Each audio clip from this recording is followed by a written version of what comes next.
I'm here with Alexa Winter, the new Siena Heights University women's lacrosse coach. First and foremost, Coach, welcome to Siena Heights. Thank you. We're excited to have you as part of the family, so to speak. Tell us about the process, what brought you to Siena Heights, kind of the coming from California all the way back over to Michigan. So you can start by just doing an opening statement. Well, I just want to start by saying thank you to Sue Sildrebeck and the athletic committee for giving me this opportunity. I'm so excited to be part of the Siena Heights family and community here. I am so excited to be back in the NAIA and WAC, being a former college athlete from Indiana Tech. I'm excited to give back and be back in the whole realm of it and fighting for a national championship again. All right, Coach, as you mentioned, you are familiar with the WAC, being an athlete at Indiana Tech and an All-American there twice, I believe, if I read your resume correctly. So was that one of the things that brought you back to Siena, or, to this was just the WAC conference in general, being a former athlete in the conference and being familiar with, the teams you're going to face this year and the league in general? Right, exactly. I love being back. I loved the family feel of it when I was here, even just playing against teams and still feeling that they still wanted the best.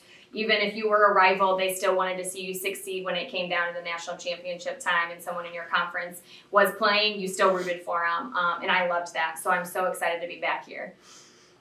So I know year one is kind of tricky for coaches with culture changes, and, you already have a group of girls that, were on this team last year. But you're taking over a program that's had some success in recent seasons.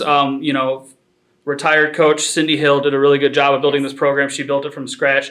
But you're inheriting a team now that's had a winning record the past 2 seasons in WAC play, and they're also 1 season removed from appearing in the NAIA tournament. Correct. So you kind of have to hit the ground running a little bit. But what can we expect to see from this team with you at the helm for the first year? Yeah. Or maybe the first couple years?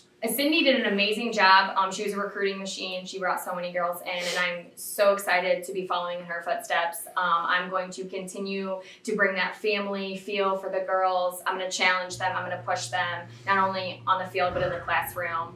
And that is something that I know Cindy did, and I want to continue that. I am so excited to have the girls back on campus and hit the ground running, like you said. I can't wait for season.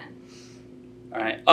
I guess my last question here is just kind of, have you had the opportunity to maybe talk to some of the players that you currently have on the team or meet any of them? Or is that something you're going to have to wait to do in the fall when they're here on campus? I know some of them probably live far away. So right. Have you had the opportunity to maybe meet with some of the players? Yes. So I've met 3 of them, and they had great questions, super excited. And then as soon as I was brought on, my first thing was sending a message out to the girls. I couldn't wait to talk to them, let them know that I'm here, questions, making sure that everyone feels comfortable coming in to a new coach, and for the freshmen, a new school. It is scary, but I like to make it an easy transition for everyone. But everyone's been super excited. The girls have been so welcoming, and like I said, I just can't wait to meet them all and get going. All right, one final question for you. I know during the interview process, you mentioned during the interview process, I should say, that you've helped start lacrosse programs in California where you were, and you've also, as a player, you mentioned while you were at Indiana Tech, you've experienced coaching changes, so you kind of have seen from a player's perspective what that is like as a coaching change. So I'm sure that comes in to your mind now as you're going to be the new coach on this team. So kind of what are your expectations, or what are kind of the things as a player that are going to prepare you for a culture change, whereas you're now the person creating that culture change? Right. One thing is, I'm big on, if it's not broken, don't fix it. So I'm going to come in and I'm going to kind of play the field, see how what works for us, what we need to change, but I'm not going to come in and revamp everything. This is the girls' team. I'm just going to be the one leading them to that national championship and bringing home that trophy. But ultimately, I want to see what works for them. I want to see what gets them warmed up for games, what gets them ready for practice, because that's ultimately what it comes down to, what gets them ready.